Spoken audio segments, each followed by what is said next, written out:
Hi, it's Paul Lang back with you again from Disciplined Trading Strategies with another episode in what really matters in trading and investing.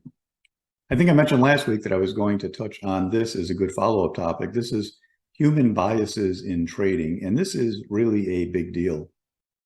Like the episode description starts off, without a question, the biggest disadvantage we have as traders is being human. It's also our biggest advantage because we know a purely objective system doesn't work, as we talked about earlier. We need to have a little bit of human subjectivity. Unfortunately, for many people who are not trained properly, their emotions, their biases take over almost completely. I want to talk about some of these biases, and perhaps you will come to recognize them as I describe them. In my mind, and I want to remind you, I sometimes get a unique perspective because I've dealt with and worked with so many traders. In my mind, perhaps the biggest one is called a confirmation bias. And this is a term you've probably heard. It applies to virtually everything in life, even outside of trading. And what it simply means is that once you have a perception of something, once you believe something, whether it's founded or not founded, you will continue to believe in that stronger and stronger because you will only listen to those things that confirm what you believe, and you will come up with a reason to discard the things that do not confirm what it is that you believe. It's not my topic, but just an example of probably today the most extreme version of that, just so you understand what it is if you don't, is perhaps in politics today. People have a very strong political view today, and then they listen to the stations and read the articles from the side that they believe to be correct, and they continue to get reaffirmed that they are correct, and they never listen to the other side. It's true on both sides. That's an excellent example of confirmation bias. Well, it happens in trading too. You may have certain beliefs that you just simply feel are true, and they may not be proven statistically or proven in any other way. I have a good one for you right now, one that you can test yourself with, and that is, what is your feeling about how the market reacts to raising interest rates? Think about it a second. I'm talking about when the Fed raises rates. Historically, how does the market handle that? When I ask this question, I've never seen anything so close as 100% response that the market abhors interest rate hikes. It's easy to get that bias. We were all taught that in school. I don't know what class it was, but something in microeconomics or macroeconomics.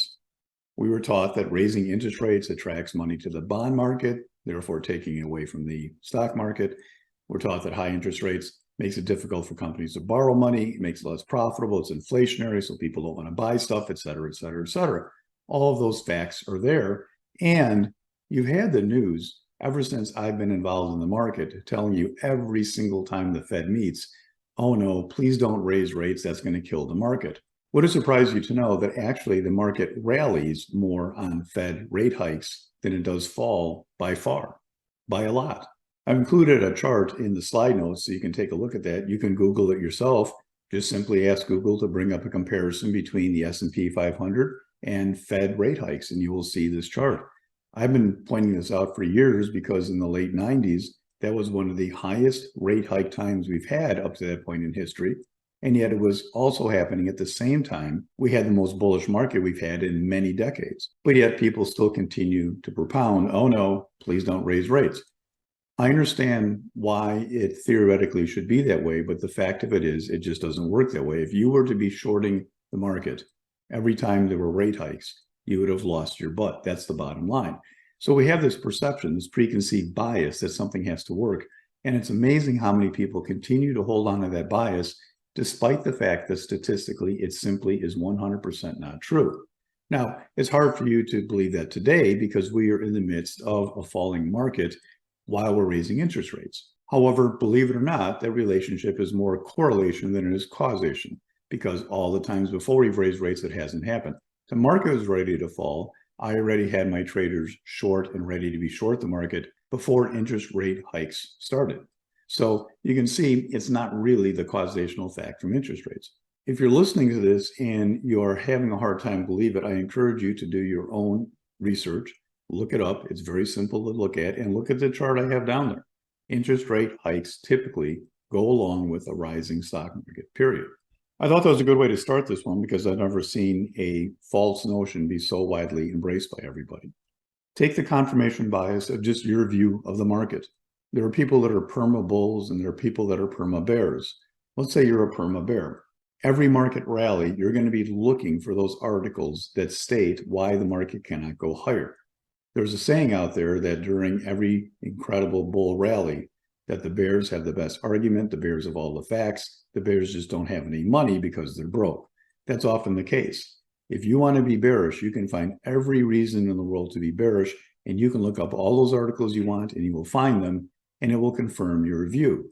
The only problem is your view is incorrect. This is a good time to point out what the answer to all this is going to be. The answer to this is knowledge, training, and understanding of technical analysis. When you're looking at charts, there is no debate about it, what is right or what is wrong. We follow charts, and regardless of what you think, the reasons are that the market should drop. In a bull market, we follow the charts, we follow price action, even to insane levels. So many times I felt the market was insane to be as high as it was over my career, but yet I continued to play bullishly because prices are going higher. That's all there is to it. Naturally, the same could be said in reverse. There are people that are perma bulls, and they will continue to look for reasons to be bullish, even when the market is clearly entering a bearish phase. When people have money in the market and they're staying long and they're starting to lose money, what they do is they don't actually go to research what to do. What they actually do is go to research why they are correct in holding on to their stocks, because they want to hold on to them, because they've already held on to them, and because they're already down an uncomfortable amount of money. The more I talk about this topic, the more I have to emphasize what a big deal this is for so many people. Let's get more specific and talk perhaps about individual traders who have maybe tried trading in the past, or maybe you're currently trying to trade right now, or maybe you're a seasoned trader and you can remember and relate back to this. A lot of traders I meet have a terrible dilemma with certain issues in the market, and that usually is because they had a very bad experience before. Take a couple simple examples. One of the most misunderstood trades in the market is the simple breakout concept. It's widely used by people because it appears to be so simple, yet the way most people do, open quote, breakouts, end quote, is completely wrong, and they fail, and that's why they feel technical analysis doesn't work. But traders who tried breakouts incorrectly and failed at them, when they do get training, they have a tremendous fear of trying them again because those old memories subconsciously are haunting them. They know that it's not going to work. Something I run across, another example, something I run across a lot is when I see traders that are just so incredibly anxious to get out of a trade, even before their stop hits, the second their stop hits, whatever it is, they're afraid of any kind of loss because sometime in the past, they held something or they held a lot of stuff to their detriment, took a tremendous loss, and now they have that fear engraved in them. And that can be one of the worst things that you have. We need to manage trades properly, not out of fear. And people who constantly get out of trades at the second there's any sign of any kind of problem are never going to make money. This is one of the most common ones that I see, and it comes from traders who had a very bad experience in the past. They develop a bias that they simply cannot hang on to any kind of losing trade for any period of time. Now, understand, I'm not encouraging you to hang on to a losing trade beyond where you should. But normal trades sometimes get a little positive, get a little negative. We don't overreact to them because nothing goes in a straight line north or a straight line south. Here's another bias that people have, and it actually relates to the emotion that really drives the stock market. I'm sure you've heard that fear and greed are what drive the market prices. That's absolutely true. The main dominant one is fear, and it's the specific fear of being a loser. And unfortunately, many new traders have this idea that a good trader should never lose on a single trade. And they develop this complex that anytime they have a losing trade, they feel like a loser. Again, that's an emotional bias that simply is not true. Good traders have a mixture of winners and losers, and it's all about how you handle the winners and how you handle the losers. I don't know any good trader that attempts to make 100% winning trades. Naturally, we would like to, but the truth of it is that you take a certain amount of aggressiveness on every trade, and some of them are less likely to win, but if they do win, maybe a really nice winner, so we go after those anyhow. Bottom line, a successful trader is not a loser because of one losing trade. As a matter of fact, a losing trade is an integral part of a winning trading plan. A very close concept to that is a bias that somebody at one point was trained that you should never let a winning trade become a losing trade. I don't know who made up that saying, or at least maybe they made it up with different wording. I can understand once you have a trade that hits your target goal, that you don't want to turn that into a losing trade. That would be silly, of course, because you hit your goal. But to say that any trade that is profitable cannot go unprofitable is ridiculous. And yet many people feel that that is the correct way to trade, and that bias sticks with them. It becomes ingrained. And it's impossible to do that, because theoretically that would mean if you got in a position, once it was up 2 pennies, you'd have to put your stop loss to break even, and you would never make money doing that. So in theory, that is completely absurd to think that, yet that is ingrained in many traders' brains, and they have a hard time getting away from that. Maybe some of these you're relating to right now, maybe some of these describe you. It's very likely that any trader is going to feel some of the things I'm saying. Even a successful trader is probably going to have to deal with some of these, or has dealt with some of these. And a newer trader may be overwhelmed by many of these and has not learned how to overcome some of these biases. Here's another one for you, and this is another very common one. And this is simply only remembering what works. I'll give you a great example that I run across all the time. Traders, both students and sometimes non-students, will send me trades or a series of trades, seeing if I can offer any tips for improvement. What is funny sometimes is that I will see that they consistently lose doing one certain strategy or one certain concept, or whatever you want to call it. And when I bring this to their attention, or sometimes I will be able to see if they've done a good job tracking, I can see that this particular trade never works for them. And yet when I ask them why they're continuing to do this trade, they'll say, oh, it's a very successful trade for me. And it's amazing, because right there, they can see that they lost 4 of the last 5 or whatever, and the records maybe indicate that this is a non-winning strategy for them, yet they continue to do it. And when I ask, why do you think it's a winning strategy? They'll say, oh, I remember I traded XYZ back a couple of weeks ago, and boy, they made a lot of money for me. Okay, you had 1 winning trade, and since then you've had 9 losers. So people get this bias that they have this great feeling from this winning trade, and they want to replicate it, and yet they can't. And they don't come to the realization that that was just 1 trade, and since then it's been a negative situation for them. I'll give you another example that I run across fairly frequently, and it's an amazing thing, because it's something that is good for the trader at the time, but long-term can be very bad for them. Sometimes I run across traders that got lucky. In other words, they went chasing some little penny stock, or they got a tip on something and they piled up the share size, and they just got lucky and the thing took off or had a huge run. And I actually know a couple of people that retired from what I would consider to be somewhat of a lucky trade. I don't want to call it lucky. Maybe they kind of knew what they were doing, but however they did it, they made a lot of money on 1 trade. And now the problem is that is a 1 in a million type of trade. In other words, it's not something that's reproducible. It is just luck sometimes. You happen to get into some stock, and all of a sudden a company buys it, and instead of being at 52 cents, it goes to $22, and you had all these shares. Congratulations. But here's the thing, it's just luck. And I know so many traders that take that money and then end up giving it back over the next years, because they're trying to find that next great trade. It's kind of like somebody who wins the lottery and wins $1 million and then spends $1,000 every day for the next 2 years trying to win another $1 million, and they give it all back. It's kind of the same thing. Again, it's that bias that I had that great trade and I want to duplicate that. It was so easy, it was so simple, but yet it's a 1 in a million. So you're not going to duplicate it.